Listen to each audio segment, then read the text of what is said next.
SciFi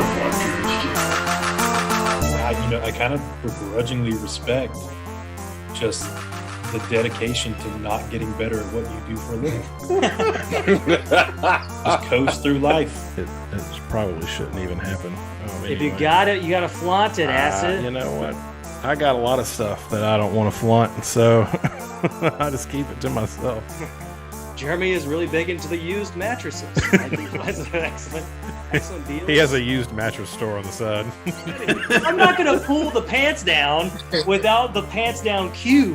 And we found out that Anthony's friends are all 13-year-old boys. Nice. Clay, how you doing?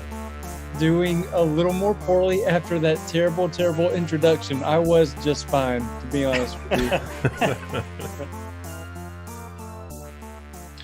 Hello, Sci-Fi Gangstas. This is the show where we talk about science fiction, video games, and comic books, but really it's just an excuse for me to catch up with my friends and to meet interesting people. I'm Anthony Denar, media scholar and person who's excited that we're finally talking AEW today, right? When you came to Sci-Fi Gangstas, you came for your AEW conversations. But we have a wrestling fan here. We already have someone reading on the side here. Now we'll talk shortly about it. Then we'll kind of move on to more of our forte. But today we really don't have a topic. Usually the way we're very formal, right? It's official. We have a topic. Today we don't. It's been a couple of weeks since we've had episodes, so we're just catching up here today. But let's go ahead and introduce the panel here. Starting off with Dr. CarrieLynn Reinhard, a professor of communication arts at Dominican University. CarrieLynn, how you doing? Doing very well. Thank you for having me. And I will say as a preface, there's quite a bit of science fiction and fantasy in AEW, so I think it fits right in. That's true. Yeah. And obviously wrestling sort of blurs all those genres, right? You have a little bit of horror. You have a little bit of, obviously The Undertaker have a little little fantasy in there as well. So always fun. It's always funny how much we sort of just accept some of the crazier storylines. It's like, oh yeah, there's a guy who's coming out of the ring. That could happen, right? He's coming out the bottom. The Fiend is who I'm referring to. The Fiend. Mm-hmm. But yeah, so that's definitely true. Today we're sort of catching up here. But CarrieLynn, fantastic to have you here today. Where we can talk about all kinds of different nerdy things, whatever you want to call it. Let's go and move on to my co-host, Jeremy. How you doing? I'm good. I'm doing really good. I got a short week of work this week, and I'm going on a bit of a road trip. So I'm looking forward to that. Well, sounds fantastic. Of course, keep it secret, right? Keep it safe, so we don't know what's going on. So all the fans don't rush you in your place of travel. Right? That's true. All of our fans, all 4 of them, are going to try to find where you went. Yeah, so Jeremy, always good to have you here. And then the producer of the show, could not do this show without him, AcidTrain. Acid, how you doing? Oh, I'm doing pretty good. It's been a busy week last week, and I expect it to be the same this week with the new job. So we'll see how I can handle it. I'm assuming that your new job is going to be part of our warm-up segment here today. You're going to talk a little bit about that? I will talk about it. Well, fantastic. We'll go ahead and get to the show here. Once again, we start by catching up. So what's new with me? I've been kind of on a Star Trek binge of late. Obviously, I've been playing a lot of Star Trek Online. I've discussed that before during the show. Still really getting into it. I will say that Star Trek Online can be a little inconsistent on how fun the game is. Obviously, the real appeal of Star Trek Online is customizing your ship, customizing your crew, sort of like the storyline. Some of the storylines are pretty fun, and it makes me feel like I'm reading a Star Trek novel, but I'm playing the Star Trek novel because there's a lot of cameo. So the guy who played Tuvok, he does a lot of voice work for some storylines. Michael Dorn, who played Worf, he's been in there a couple of times. Obviously the person who played Janeway. So there's a lot of like guest voice acting and surprising a lot. Like there's a lot. So, and obviously it sort of extends their storyline. So Tuvok's an admiral and everything. So that's kind of fun. So it's kind of fun to sort of see these characters and where they would be at this particular time frame. And obviously customizing your ship is a whole lot of fun. getting your bridge crew. And then there's also like this, I'm learning new things every day about what you can do. So there's duty officers that you can put on missions, and they'll go do things, and they'll bring you stuff, which is kind of fun. But then in order to unlock some of the more valuable things, you have to actually recruit duty officers. So there's so much going on in this particular game. I will say, though, some of the gameplay can be very inconsistent. It can be kind of fun, right, and relaxing, which is kind of what I wanted with Star Trek Online. But there are some very frustrating moments in the game, just moments where there's a lot of glitching going on or very tedious gameplay. Like I'm talking, go talk to Admiral Tuvok. You go talk to Admiral. Now go talk to that guy. Okay. Now go back to Tuvok. And there's a lot of that going on throughout the game. And that can get kind of frustrating. I mean, that just sounds like an adventure game. Yeah, like so that. welcome to an MMO. MMOs are going to do that. Yeah, really. I mean, I'm sure that's very common with any MMO.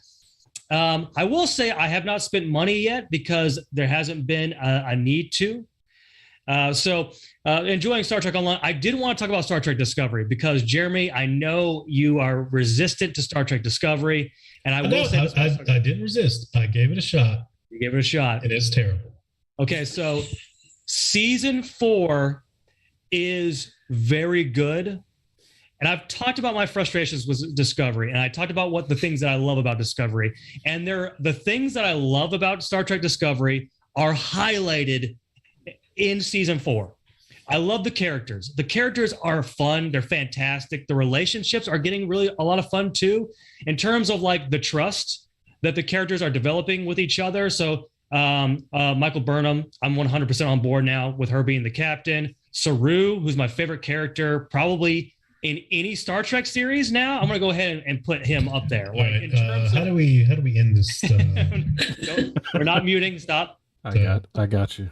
Yeah. No, so Saru as a character, it might be one of my favorites of any Star Trek character. Just he's fantastic. Like his character arc is great. What he brings to the table is fantastic. Anyways, the things that frustrate me about Star Trek Discovery are still there. It's very over dramatic.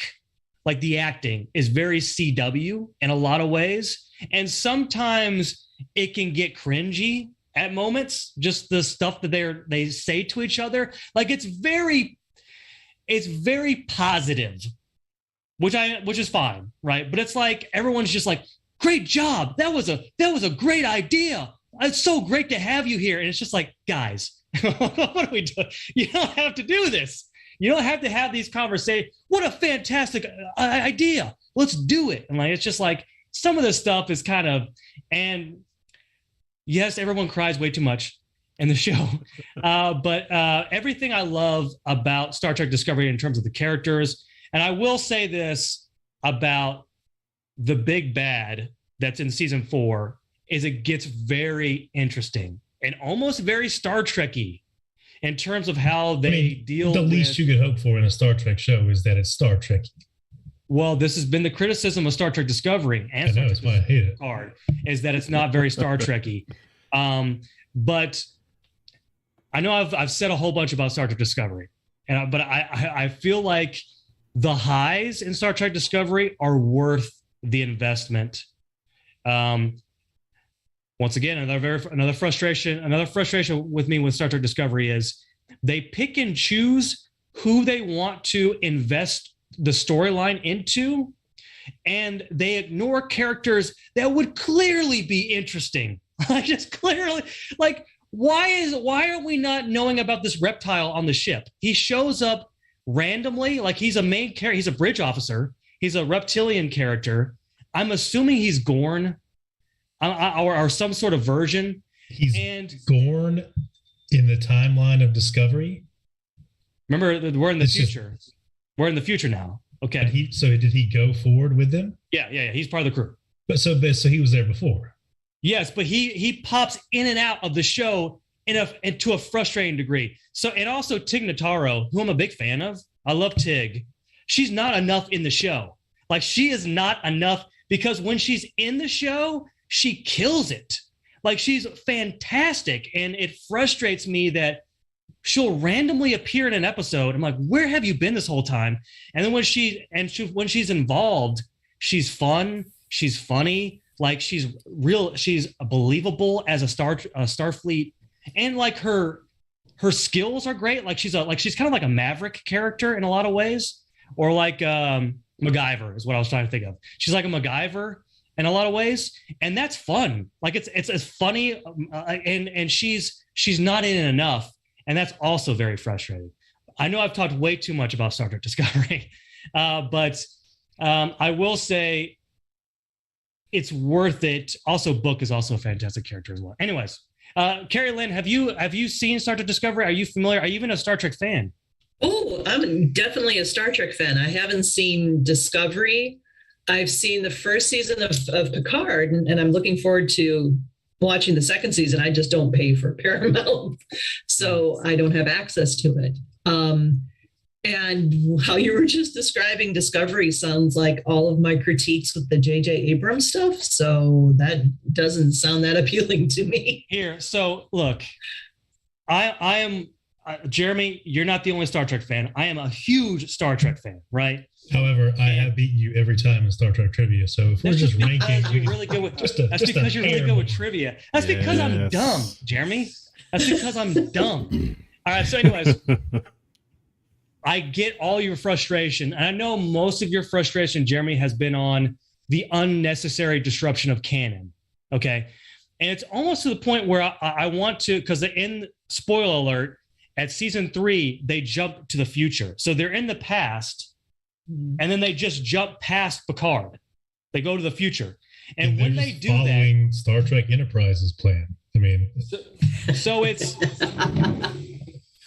it's almost like a soft reboot, but when they do the soft reboot, the show jumps up like it's significantly more interesting and more entertaining, and then becomes a little bit more Star Trek-y in terms of diplomacy and everything. Although the season 4 is when they start really playing with the idea of that. So, anyways, whatever. That's all I'm going to say about Star Trek Discovery. If you are a Star Trek fan, it's almost like you need to start at season 3. And you don't even need to know about the characters because they get far more interesting after season 3, like in terms of their development and their relationship with each other. Yeah. That's not a normal thing to tell a fan, though, that you should start like in the middle of a show. Your fans should want to watch something from the beginning of a show. Fair enough, but how many times have we told people for Deep Space Nine you have to get to season 3 for it to start getting good? How many times have we told that? I've never told anyone that because I would just say watch Deep Space Nine because it was fantastic. Pretend that Deep Space Nine was good for the first. No, it was not. Yes, it's not. Yes, it was. I mean, okay, so wait. How old are you, Anthony? I just got to know right now. I am none of your business. No, I am 30. Because I'm going to pull out the old card here and be like, I was watching Voyager and Deep Space Nine as they originally aired from the beginning, had no problem with doing so and thought it was fantastic because my Star Trek was Next Generation. And having all of that in the same universe was fantastic.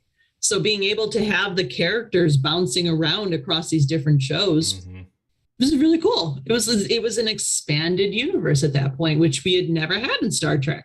So I was totally on board with DS9 from the beginning. I was totally on board with Voyager from the beginning. And Mulgrew, after Picard, Janeway is my favorite captain. Okay, I feel like we're all trying to flex our Star Trek nerdom here, and I can go one further. When my family took a trip to Universal Studios in Florida in 1992, they had not a ride, but it was this thing you could do where you would actually be inserted into classic Star Trek, like you were interacting with, no Kirk because Shatner, but Spock and everyone else. So I got to actually play a captain in a Star Trek video when I was like 13 years old. Look, I believe you all are big Star Trek fans, but I think that we're looking, particularly at the first seasons of Star Trek The Next Generation. Look, I love Next Generation as much as anybody. but the first season of Star Trek, The Next Generation, is not very good. I know we look at through rosy glasses, but it's not very good. And I'll say Deep Space Nine, the first season of Deep Space Nine, has a lot of cringy moments in terms of the acting, in terms of the characters as well. Now, I agree with you, Jeremy, that the things that may frustrate you about Star Trek Discovery, if you are a big Star Trek fan, it may be enough to push you over the edge. But I will say it's almost like they I've already said this before, they went into Star Trek Discovery at season 3 and said, all right, Anthony, what do you like about it and what do you not like about it? And they got rid of the stuff that I don't like about it, well, most of it. and they enhance all the stuff that I did enjoy about it. Has Q showed up yet? In Star Trek Discovery? Yes. No.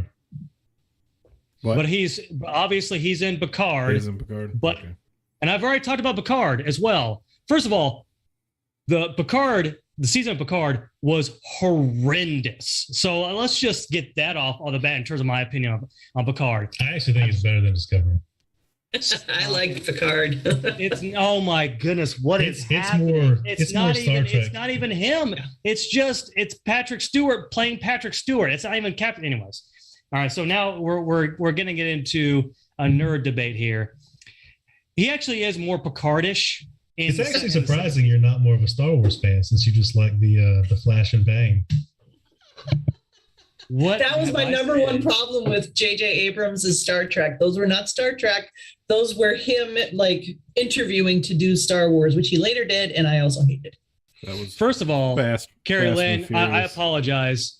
Me and Jeremy might get into a fight right now because what have I said that makes you think that I'm saying that I enjoyed all the action sequences and all the flashiness? Nothing I said. I said I loved the characters and I love the new direction that they did. By the way, I also love the new uniforms in Star Trek Discovery. I thought the original Star Trek Discovery uniforms were horrible.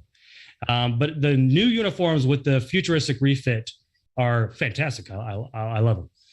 But anyways, that's enough about Star Trek Discovery, right? By the way, do I need to point to all the autographs of Star Trek actors that I have behind me? I mean, because we can do that, and I can point to all the pictures that I have. Moving on. Are you excited for Strange New Worlds? You know, not really. So I love the actor who played the Christopher Pike character. I thought he did a great job. So in that sense, maybe that could be kind of fun. But putting Spock in it, it's just it sort of ruins it for me because then you're running into all potential issues. I mean, at least that's canon, like because he was XO to Pike. I don't remember Uhura being under Pike, but whatever. Is she in the series? Is Uhura? Yeah. Yeah. Well, at least we get number one, right? We can sort of explore that character and actually give her her due, because it seems like they're really pushing her. Like she's going to be a center focus on that. We'll see. We'll see how good Picard ends up. Because once I'm done with Discovery, I'm actually going to go and try to watch Picard. But it looks like that's just going to be another. Oh no, he changed the timeline, and now we have to go back in time to fix it. As if that doesn't happen in Star Trek so many times already. Yes, too many times. It's true. Too many times. But yeah. So we'll go ahead and move on to Carrie Lynn. What do you want to talk about? What's new with you? I have no idea. No, I mean, okay, I want to pull out my sci-fi cred now at this point and be like, fan up or something. But I've been really focused on professional wrestling lately.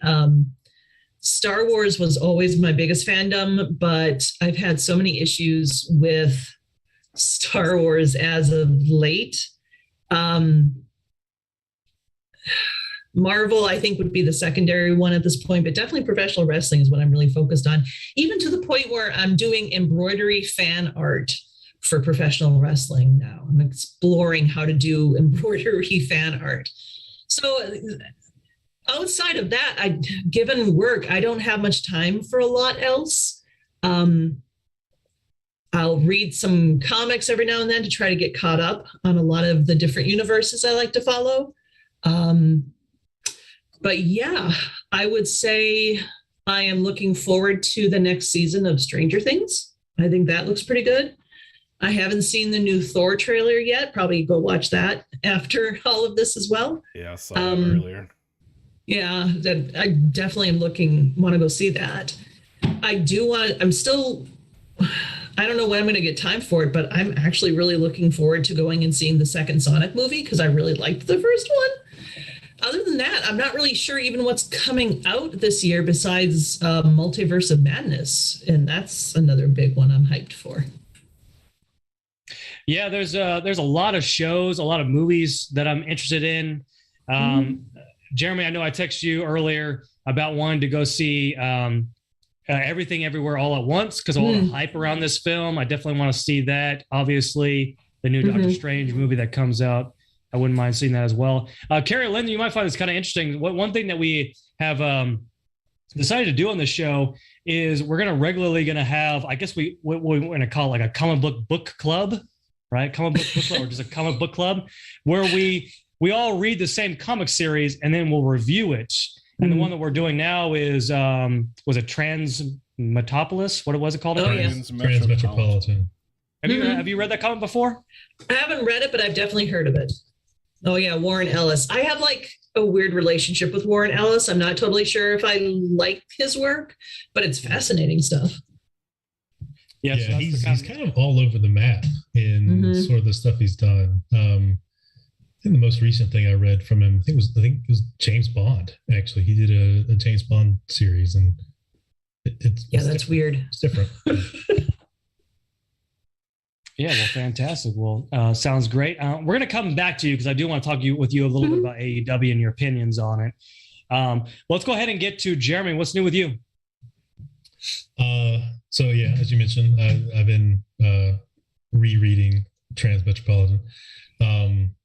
And since we also decided to do Star Trek Original Series, I've been rewatching season 1 of the original series, which is always fun for me. I do feel like I got my way on both of those choices. Like those are both things that I highly wanted to do. That's fine. I mean, this is where there's 3 people on the show. I always get the guests every time, so you can have the topics. Yeah, so it's been fun. I'm gonna have to slow down my reading, or I'm gonna burn through before we do the show. Yeah, other than that, I went to see the new Fantastic Beast movie last week when it first came out. It was okay. It was a way to wrap it up. I do like Mads Mikkelsen in pretty much everything he does, and I really like Jude Law as young Dumbledore. So yeah, I thought it was fine. Like I understand why people don't love it based on what their expectations were, but considering the earlier movies, I thought it was a fine way to wrap up that trilogy. Yeah, it's been getting hasn't been getting the best reviews. I actually watched some of the YouTube reviews just because I don't plan on ever seeing it. Right? I don't think I've seen. I think I saw Fantastic Beasts. Where are they? Or who has them? I saw that one, but then I didn't see Pokemon series. You got to catch them all. You got to catch all the Fantastic Beasts. But I didn't see the other one. So yeah, I have no interest at all. But I thought I was interested in seeing some of the reviews, and they have not been that great. Well, what is Warner Brothers going to do now with that franchise? Isn't there like milk it? That's what they're going to do. Like how though? I mean, isn't there another story that She Who Shall Not Be Named published that talks about Harry Potter's life after school? Yeah, so there's the actual play, so The Cursed Child, which is on Broadway and in London and some places. We've got the script over here. Yeah, and I like the story. I mean, there's definitely some things that raise your eyebrows of kind of how it all turned out, but I had no real issue with the story of it. And I haven't been to see it on Broadway, but I hear like actually experiencing the play is fantastic. So I definitely watched if I get a chance. But so they've talked about that. They've talked about doing basically rebooting the original Harry Potter books in a series format. So like each season would be a year in school. I don't know if they'll ever do that. There's several things they can do. I mean, you can expand things in that universe the same way you could Star Trek and Star Wars and everything else. My concern is that it's Warner Brothers, and they have a tendency to shoot themselves in the foot any chance they get. So I don't know if they're the best people to carry it forward, but I think the video game was the right direction, just because it's set, 500 years before Harry Potter, the Hogwarts Legacy you're talking about? Yeah. So yeah, well, it hadn't come out yet, so it is not. There's still a chance it's not good, but the gameplay looks solid if you've watched the gameplay trailers. Yeah, I mean the concept's like I'm 100% buying it. But yeah, open world game at Hogwarts. Yeah. I mean, there's a lot to cover there, so we'll see. Mm-hmm. Yeah, you definitely see how this intellectual property is not going to die. Even if it's like one of those like Lord of the Rings kind of situations where someone just creates a series based on in the world of Harry Potter, well, I can definitely see that happening. Yeah, on HBO Max. I'm not gonna lie. If they make an HBO series, I'd 100% be on board with it. All right. Well, there you go. Excellent. As long as I get my second season of Our Flag Means Death, because I need that second season. It is a really good show. Mm-hmm. Lots of very good television out there. All right, Asa, we'll go ahead and get to you. What's new? I have a new job. Fantastic. For the last 3 years, I have had the privilege of being a city school bus driver. Of course, the last year I was working with the special needs children, and have enjoyed it, and I'll continue to do that for the rest of the school year. Job opening came available for the supervisor position, which I applied for and didn't get at first. Somebody else got it, and that person stopped showing up after about 5 days. And then they gave me a call, and I've been doing it ever since. So it's been very challenging. It's been interesting. I have lots of keys now. I have my own office, which I've never had before, which is nice. And other than your bus, right? Because you call your bus your office. No, I don't, really? Anthony. Really? No, yes, and there. Okay, go ahead. Keep going. No. So yeah, it's I don't really know what I'm supposed to be doing. I mean, honest, I got in there, and the first 2 or 3 days, I mean, I've learned some like software and stuff, like mapping software and route software and that kind of stuff that needs to be learned. But I mean, everything. I mean, even for like next year and like the year after, there's a company, I can't remember off the top of my head what their name is right now, that does our mapping software. Like, you give them the map of the city, right? And then you plug in, all right, well, this school's here, whatever. You go all around the city, and you're like, all right, mapping software people, here you go, make our routes for us.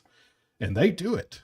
They just do it, and then they send it back to us, and then we can alter a couple if we need to. But like, the hard work is not even done by us. I mean, I'm not mad about it. I mean, if I get to go sit in an office and chill for 8 hours, I'm cool with that too, But I think what I'm going to make the job be, at least for myself, is I'm a people person. So I personally will go around to all the schools and talk to all the administrators and principals and, assistant principals and, counselors or whoever, and see what we on our side can do for them, because no one's ever done that before. Our current my counterpart, because there's two of me now. There was already a supervisor. Now there's two because the school system's getting so big. And he's never done that. I don't know if he just has no want to do that, or I don't know, but I told him that today, and I was like, I'm going around. I want to see these people. I want them to know me. I want to know them. So in the next couple of weeks, I'll be setting up meetings and appointments and all that good stuff. So, yeah. On a lighter note, I've made it a few pages into Transmetropolitan. Very cyberpunky. I don't know what to think yet. I think I need to go in a little farther. It's a little more vulgar than I'm used to reading or watching. Yeah, probably should have warned you about that. Yeah, it's a little. Yeah, I'm not. I don't graphic. I don't usually go that route with my entertainment. But it's interesting. I'll give it that. I do love the artwork, the art style. It's very. I like how it's drawn. They did very well. But yeah, maybe after I learn some more about, and this guy's beard is majestic. I mean, it's like, yeah. So, but yeah, other than that, like I said earlier, I'm headed to Schaumburg, Illinois here in not too much longer, maybe a month and a week or so. So maybe 5 weeks for Combo Breaker. The fighting game conference that they hold annually this year. It's in Schaumburg. And hopefully I will win millions of dollars by beating all of these professional fighting game people. It's not going to You're going to invest that money in the show? I will, all of it. Every single bit of it. Put it right back in there, man. Put it right back in there. Yep, we'll all have green screens. And I'll just buy a studio. We'll just buy a studio and we'll just go there and we'll do it. Has the new job impacted your training for that? Did you tell your new boss, you said, I'll take this job as long as it doesn't interfere with my combo breaking training? Well, I didn't say it in those words, but I told them. When they hired the other guy that quit, like I went ahead and green lighted all of my summer plans, because then I'd be like, okay, well, I'm off all summer then, so I can go ahead and do all this stuff. And I had like 3 or 4 weeks worth of stuff just planned already. So we paid for that. We're going to the beach. We're going to Vegas. We got kids doing camps and we're volunteering places. Like we've already green lighted all this stuff. And so when they called me back, they were like, oh yeah, you want this? I'm like, I would love to take it. But I've already green lighted all this stuff. And as long as you can work with me on all these weeks that I'm not going to be here, I will happily take the job. And they were like all in, like, yes, please come. I was like, okay, well, here we go. So last day of school, I'll be heading to Atlanta to get on a plane. Well, fantastic. Yeah, it seems like everything worked out well for you there, Acid. It did. I'm really excited, and I hope I don't screw things up. That's the hope and the dream. Well, good luck, going around all the schools and, doing all your handshaking, running for office, whatever you're doing, want to be doing there. So that's it. Well, fantastic. Well, let's go ahead. CarrieLynn, I do want to talk a little bit about AEW, and then maybe we'll kind of come back and kind of just do a little wrap up here. But I'm just interested in your general opinions of what's happening over there in general. What do you think? What do you think?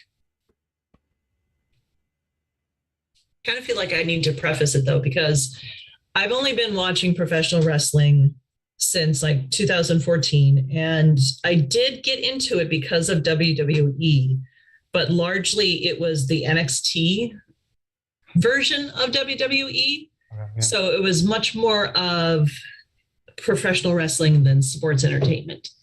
And I was good with it up until the pandemic, and Vince McMahon decided to fire a lot of people at the beginning of the pandemic. And I thought that was just, I couldn't take anymore. So I was very happy then that during that time, AEW came along.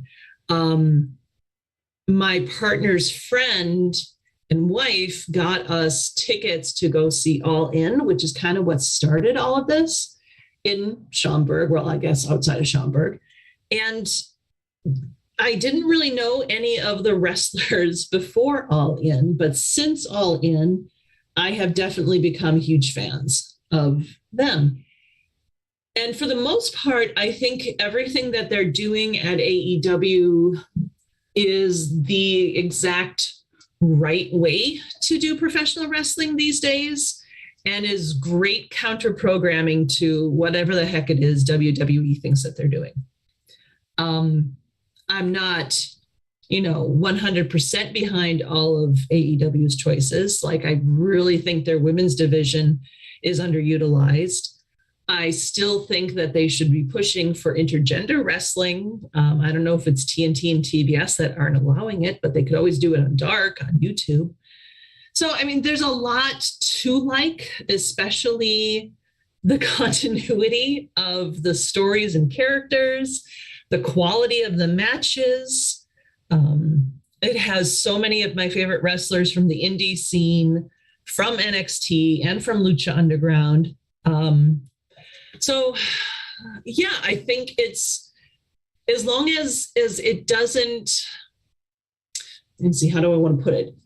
Part of the problem with WWE, I think, besides it being top-down creative control, is how much of a character the owner himself is in everything.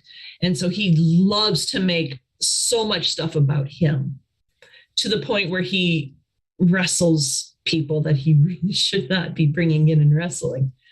Tony Khan, I think, because he was such a huge fan of professional wrestling, and especially New Japan professional wrestling and Ring of Honor, that he approaches his bookings and the way that he constructs things as a fan. And he doesn't make himself a wrestling character. He's just Tony Khan. He is clearly just the owner, and he doesn't even come out and talk all that much with people the way that Vince McMahon historically has. So I think as long as Khan is not trying to put himself over and trying to be something more than what he is, I think it will continue to work. As long as he also stops interacting with people on Twitter the way that he does, because that, I think, is also going to undercut a lot of what they're trying to do too. So I think there's a lot that's working. I think there's definitely some misfires, just like there's misfires in everything. But in comparison to WWE, it is definitely far more watchable, for sure. Yeah, well, fantastic. Yeah, I'm gelling with a lot of what you're saying here. So I got into, so I've always been a wrestling fan. When I was a kid, obviously, The Rock, Stone Cold. I grew up in the 90s or late in the early 2000s, right? So that's when I was watching professional wrestling. Obviously, you get older, it kind of goes away. Your fandom kind of goes away. But I always knew what was happening. So I would always like look stuff up, like who's the champion right now and what's going on? What are the storylines? And I would kind of do that. I would watch old YouTube videos, and maybe I would watch like old WrestleManias and that sort of thing to kind of keep up to date with what's going on, that sort of thing. Not really ever really getting into it. And then my son is now, he's 7 now. And me and him, like we wrestle all the time and everything. So I was like, oh, this could be kind of something fun we could do together. Not really sure he's on board with it though. But so anyways, but me trying to get him on board got me back into wrestling. And then I started hearing everything that was happening with AEW. So when Jericho went over, because I was a huge fan of Chris Jericho, huge fan growing up. Mm-hmm. So when he went over to AEW, I was like, oh, this is kind of interesting. And I would watch a couple, because obviously AEW, they put a lot of stuff on YouTube. It's not the whole match, but a lot of it's on YouTube, which is great. So, I would watch some of his matches and kind of interested in some of the storylines. And then there was all the rumblings of CM Punk going over to AEW. And I never really got into CM Punk because he was big when I was not watching wrestling, but I had gone back and watched documentaries on him and everything. So I kind of knew who he was. I knew his shtick and I knew everything about him. So I was like, okay. And then all the rumblings about him going to AEW. And I thought to myself, well, this is kind of big, right? So I that's when I started really watching it. And then obviously his big debut was huge. And then the other guys, Daniel Bryanson, who came over, and then Moxley, and everyone was like, and I was kind of getting into these other wrestlers and what they were doing. And then they started pushing their own people right? So I started looking into Darby Allin and that sort of thing. And then obviously Sting's over on AEW as well. So like all these things that were sort of connecting me to AEW and then watching it. And what really got me, I was like, okay, I'm 100% in. Well, the first one, the big one was the feud with MJF and CM Punk. When that was happening, I was like 100% on board, because when they were going back and forth, I remember watching that, and really, in my opinion, that might be the greatest promo that I've ever heard. Like that first, when they're both in the ring together and they're going back and forth. And I remember with MJF, he's starting to throw all this stuff, and like real life stuff, not like make-believe stuff, like real life stuff, like talking about his career and talking about like his failures with MMA and talking about like his failed movie career and like really going at him. Right. And I was like, oh man, is Punk not going to be able to hit back?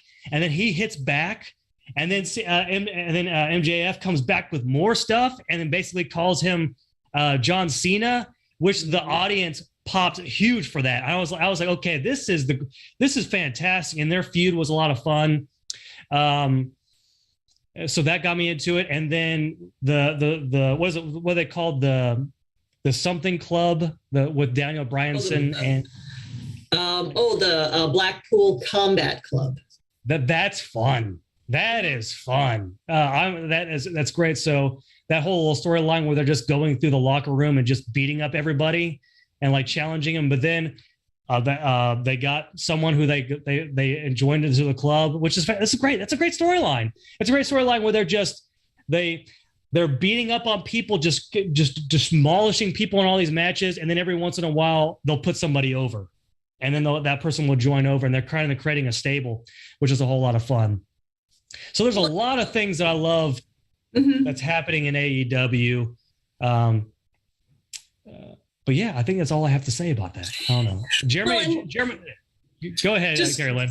Just to say quick, I mean, one of the things, well, there's a number of things actually, but I think what AEW has been able to accomplish is that they have a mixture of talent. So they have those established legends like Sting and CM Punk and even Daniel Bryanson to an extent. And then they also have people who are more established on the indies. So you have like Ethan Page, you have Eddie Kingston. The fact that Eddie Kingston is so over, because I've met Eddie Kingston. I've watched him in the smaller venues of here in Chicago. It's AAW, and it's so wonderful to see someone who's struggled for so long getting such recognition now before he has to, retire or go to commentary or something. So they have those as well. But then they also do have essentially their discoveries. To an extent, Darby Allin is one of those, Sammy Guevara is one of those, but people like The Acclaimed or Top Flight, Wheeler Yuta, people who no one maybe really knew about because they hadn't had a lot of exposure, but through AEW Dark and then through the ways that the matches are booked so that you are allowed to put over the younger talent, the newer talent. You're allowed to let them showcase their abilities. Where in WWE, you would probably never even know the names of the jobbers, the people who just come in to make the established talent look good. Here, they do a lot to actually kind of get you to care about jobbers. And they make them too so that they're local people that maybe the audience knows as well, so they can support their local people. The company is demonstrating that they care about the people doing the wrestling. And that to me is my favorite thing about AEW, because they care about the wrestlers and they also care about the fans, because it was the worst kept secret about CM Punk showing up at that Rampage show. People basically knew it was coming. And they could have totally pulled a 180, haha, fooled you type of thing. But they didn't. They gave the fans what they wanted. And the emotional reaction from people being able to hear CM Punk's song, to see him, to have him talk, it was, I mean, I'm not a Punk fan, but even I was really drawn into it.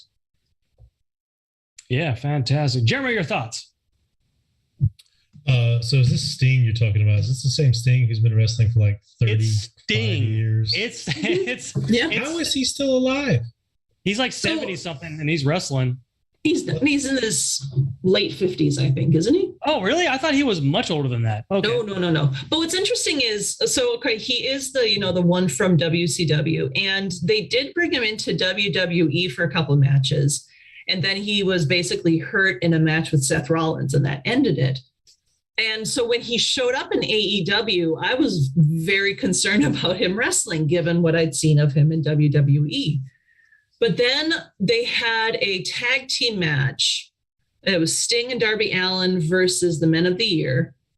And Sting blew it away. I mean, the stuff that he was able to do live, not cinematic, no editing or anything.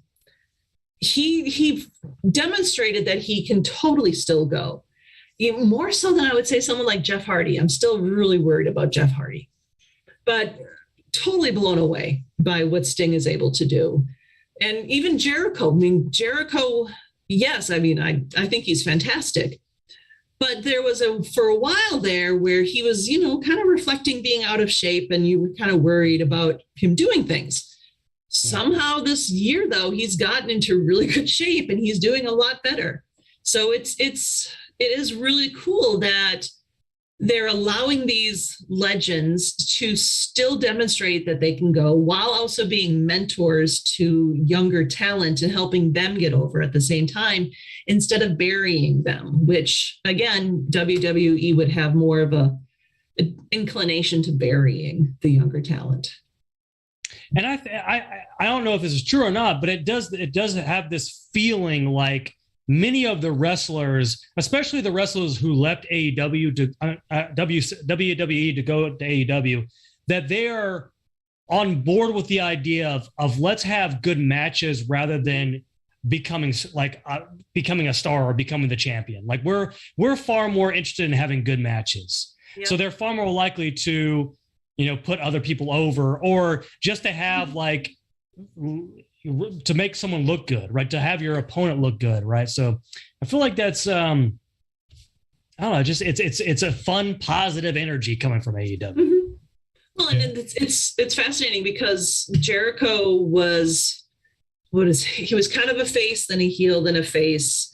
But now him being a heel, him being the bad guy, is because he's calling himself a sports entertainer, as a complete dig at WWE. Mm-hmm. And the ethos that AEW tries to create is that, yes, they're a family. Yes, they have more creative freedom because they don't have that type of top-down writing team like they would in WWE. But they're also, so many of them know each other from being on the indies and being in other places, that having that friendship and having those relationships also makes them more willing to go the distance and actually put on these bigger matches. So I think the energy of the wrestlers, I think, is really coming through when you see the matches they produce. Yeah. Jeremy, did you have something to say? No. Well, so I've never really watched wrestling. I did start to respect it more after listening to a podcast with John Cena and brought up some things I hadn't thought about. But it kind of, so I guess I've always viewed it as like each event is sort of a standalone thing, but it kind of sounds like there's more of like a soap opera, like continuity through it. So is it organized in like seasons? Like you have story arcs throughout a season between different characters, or how does that work? I don't know if I would say seasons. They definitely have story arcs and cycles. And sometimes it is really direct or really related to specific major events like their pay-per-views. So, for example, the pay-per-view Revolution happened in March. And after that pay-per-view, you had some pretty big resets of storylines, such as Jericho finally going from the good guy to the bad guy and calling himself a sports entertainer. And that was a switch. Oh God, it's 3+ years in the making, really. Some storylines are shorter. Some have essentially been started at the beginning of the entire AEW. Something like Adam Page and his quest to believe in himself really is the storyline that they were telling there, and they're still kind of telling it. So AEW has done more to try to develop that type of continuity, which in WWE you don't see as much. You did see it in NXT for a while, but that is not quite as much as it has been. So professional wrestling, it definitely has that melodramatic possibility and the serialization possibility. The trick is also when you do have real life injuries, how do you account for that? And that's also been an issue that we've seen in AEW as well, because it's, unavoidable really. Or when Vince McMahon just changes his mind about something. Yeah. Like he has something, there's something lined up and they had planning for a while, and then he just decides, oh no, let's have so-and-so come in. And which from what I understand, because obviously I watch a lot of like YouTube shows on wrestling and stuff like that. So I've heard from the fans that can be very frustrating. Acid, your thoughts? I don't have any thoughts. Okay. I got nothing. See what I have to deal with, CarrieLynn? The only, I think I watched wrestling a few times as a kid, and all I remember, the coolest thing about wrestling that I remember was The Undertaker. When he would defeat, the other guy, he would pick him up and throw him in a casket. And they would all, it would be him and I don't know, whoever else would carry the casket off and off the stage. And I thought that was cool, but I never followed any storylines or anything. There's actually going to be a match like that this Wednesday night on AEW Dynamite. There you go. That brings you back in, Acid. Yeah, that'll bring me back in. Sure. Hop back in. So I take it Hulk Hogan and the Ultimate Warrior are no longer wrestling, right? Because that was the last time I saw anything. Yeah. Ultimate Warrior is dead. Yeah. And Hulk Hogan is a little bit non-persona grata, whatever that word is. Although he does still pop up sometimes in WWE, but not as wrestling. Does he really? Yeah. Which is another reason I don't like WWE. Yeah, WWE often, from what I heard from this is what the fans say, they rely too much on their legacy wrestlers, where they'll just bring in like a Goldberg and he'll come in and wrestle or something like that. Oh, those were bad. I remember seeing those. So is that, are these really the only two federations now? They're the two biggest ones. And AEW just actually bought Ring of Honor, which is where people like CM Punk and Daniel Bryanson got their start. But you also have AAA down in Mexico is pretty big. New Japan is pretty big, and there's a lot of other federations in Japan. There's a couple big ones in the UK, Germany. There's some starting up in India, in the Middle East, and almost every major metropolitan area in the United States and Canada has at least one. I know here in Chicagoland, we have Shimmer, Warrior Wrestling, and AAW are our three big ones.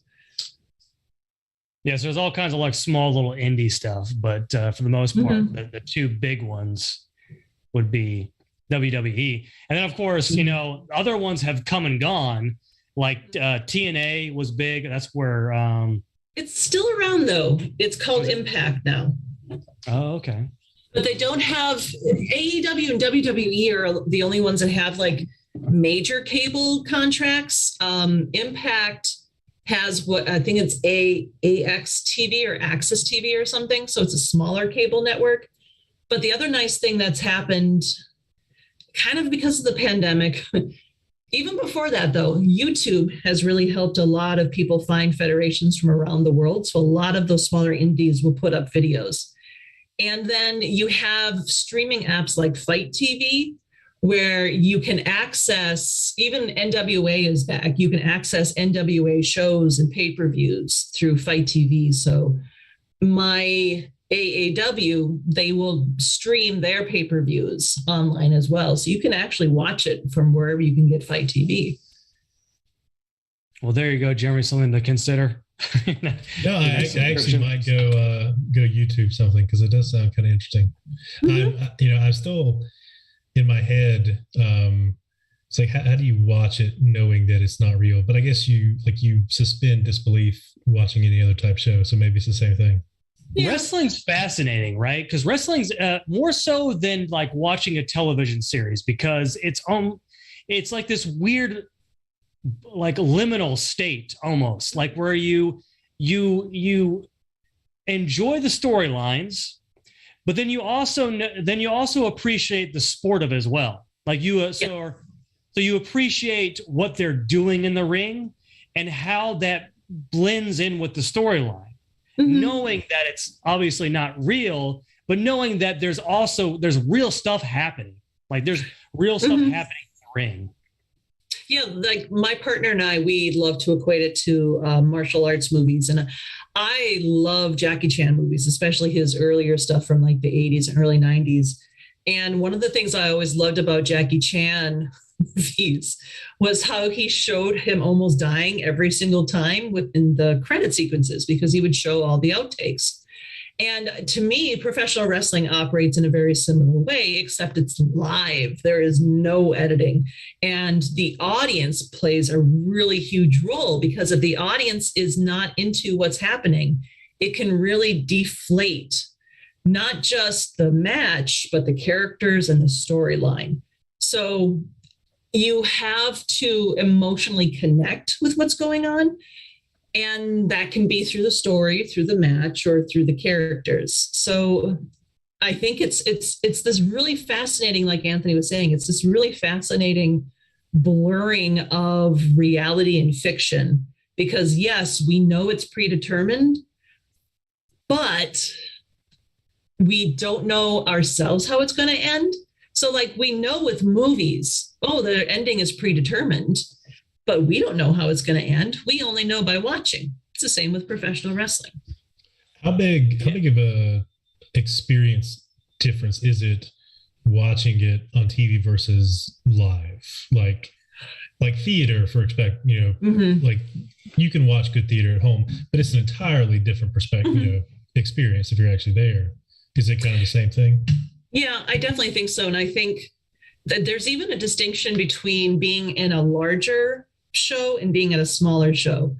I've been at a show that was in one of those, what are they called? Not Salvation Army, but Eagles Club or American, whatever they're called. And it was maybe 300 people tops. You're so close to the ring. And we've had numerous times where the wrestlers would come out of the ring and essentially be at our place. So my partner, for example, one time he had to get up and one of the wrestlers did a move on the chair he had just vacated. That's how close they will get to you. Versus being at a show like All In, or I've been at some NXT shows as well, 10,000 people, you're more removed, but the energy of the crowd can still sustain you. As long as the crowd is into it, it can get really hyper. Watching on television, I think, benefits in the sense that you don't have to worry about your own physical safety when you're watching. And you get more of the behind the scenes, you get more of the storytelling on television. But again, unless you have a live audience there that is reacting in a certain way, it can be harder to connect, because you use that live audience as a surrogate to understand how you should be reacting as well. Yeah, there's actually some funny YouTube videos out there of like famous moments where the audience is just not liking what's happening in the ring, and they're just like mocking the wrestlers and just trolling, like the whole audience is trolling the matches. And it's insane. Like there's a famous actual, I can't remember which one, but there's actually a famous show where the whole audience just decides to troll every match. Yeah. It's pretty funny. Yeah. One of the common ones in WWE was if you went to Chicago, the Chicago crowd would just start chanting CM Punk because they wanted CM Punk back. I don't know if they still do that, actually, because he's back. He's just in the other company. That's true. All right. Well, fantastic. Well, we've gone pretty long here, so we'll go ahead and wrap things up. Is there anything else? Acid, is there anything you want to say? No. I think I've said all I can say. Nothing. Jeremy, anything to say? Going on. No. So like, where should I jump in if I'm going to try to start watching some of this on YouTube? Should I just Google the AEW Dark thing? AEW Dark, or if you just go to like AEW's YouTube channel, you can find parts of different matches and behind the scenes stuff. And I would just say, yeah, look for something like in that stupid preview that YouTube does now. Look for something that looks interesting. There's so much variety in what AEW is producing that likely you can find something that you'd be interested in. You might not do much with it, but there's a lot there to possibly find a hook. Yeah, or watch Hook himself, I guess. That's true. You can watch Hook. Mm-hmm. Taz's son. All right, The well, most very good. over wrestler. It's so weird. I agree with that 100%. I am. So I've had this discussion with other guests that we've had on the show about how over Hook is and how shocked I am.